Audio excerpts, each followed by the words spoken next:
Hi guys. Hi. Hi. We have a little project for today. In our backyard, we have a project that I'm going to do. We decided that I should do this. We only have one spigot in our backyard and we need two. I'm going to show you how to turn one spigot into two and how to turn one hose into as many hoses as you need. And she'll let me know if I do it right. Before you get into it too much, like and subscribe.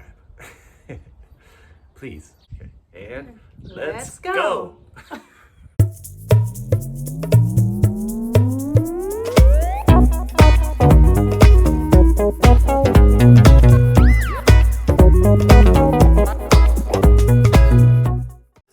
Okay, so here's our current situation. As you see, there is one spigot leading to the hose box, and inside it's about a 100-foot hose.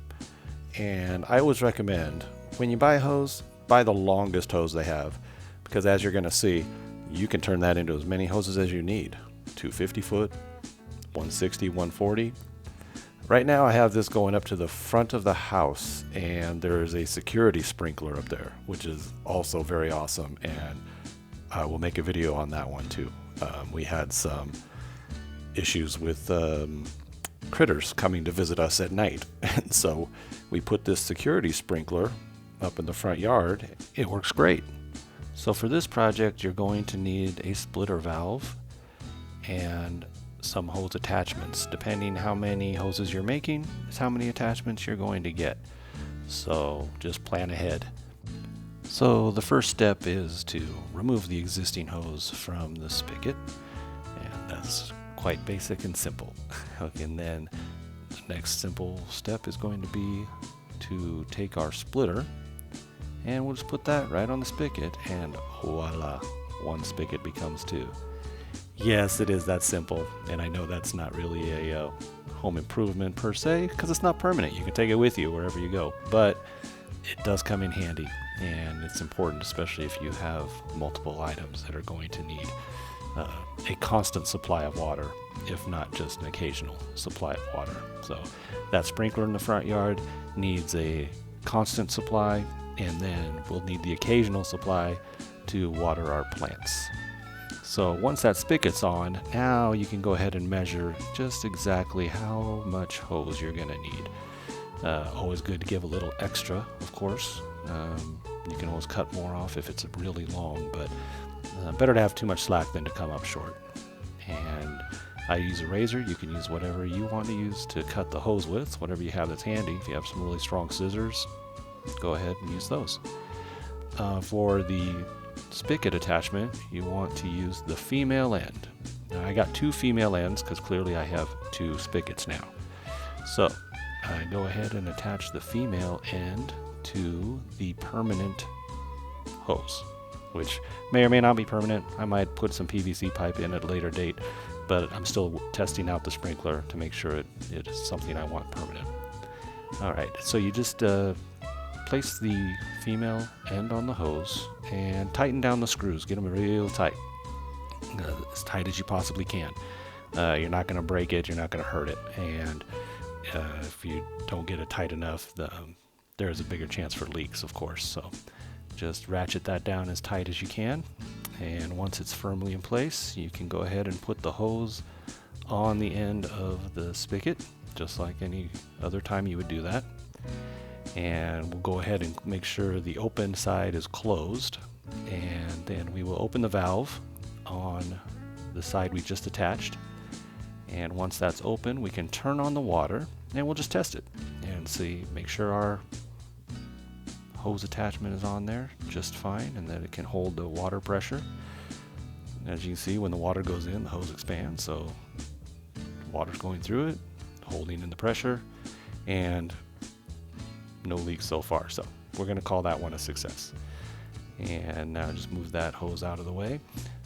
It may or may not be the permanent location for the hose, so I'm just kind of messing with it and getting it out of the way. I don't know if it's going to stay there permanently, if I'm going to run it in another direction, but at least I know I have enough to get that far. And I have some more hose left in that hose box, so I'll make a hose out of that in a little while. right now I need to attach that hose that goes to the hose box.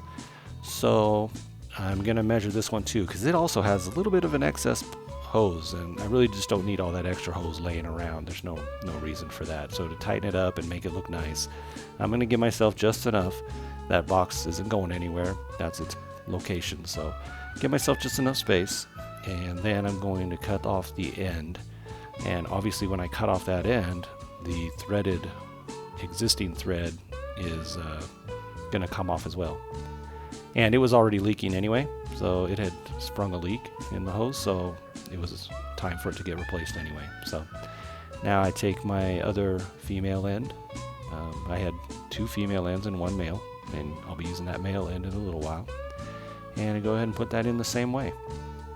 So just attach it, slide it on, get out the screwdriver, and just ratchet down those screws as tight as they can possibly be.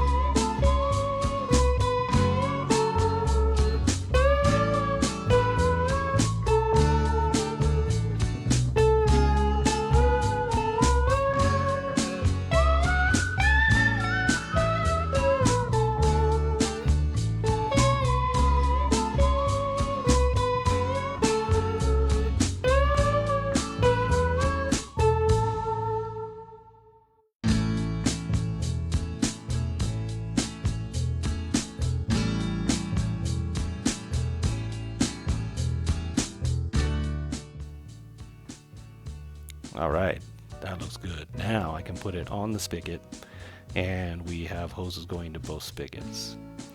So I'm going to need to tighten that down as tight as possible. And then, just hand tighten of course.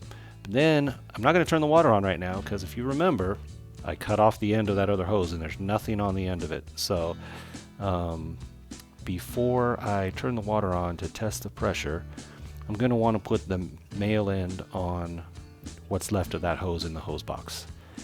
So I will bring that part over and get the male attachment, and it goes on the same way. They all go on the same way. You put the clamp on, slide the part inside the hose, and then you just tighten down the clamp. So simple.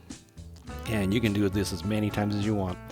Now what I always say is, that's why I always say buy the larger hose, because if you get a 100-foot hose, you can make 5 20-foot hoses. You can make as many hoses, different sizes, whatever you need, and you customize them.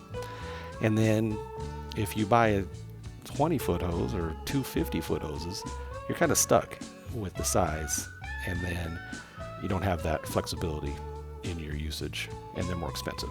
So just to save money. All right, got the male end on, and now I can put the nozzle on. Got my spray nozzle on, which actually leaks too. I probably should need a new one of those, but that's for another time. But now I can test the pressure out. So now I turn it on. The nozzle leaks a little bit, but the hose does not. So that's a success. So we have 2 hoses coming out of 2 spigots, which came out of 1 spigot. So that is a win-win. So there it is. And the valve can be turned on or off to relieve pressure whenever we need it.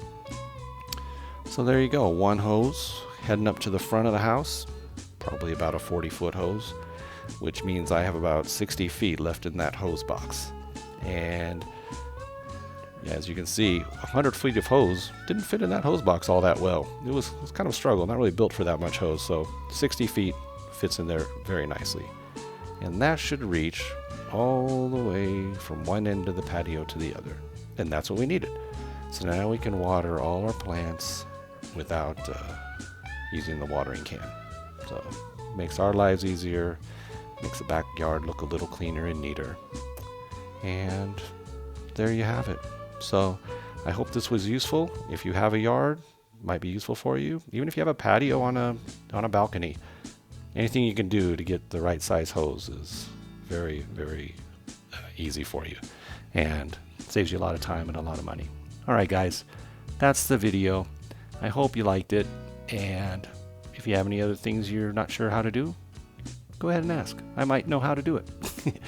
Alright, please go ahead, like, subscribe, give us some comments, and we'll see you next time.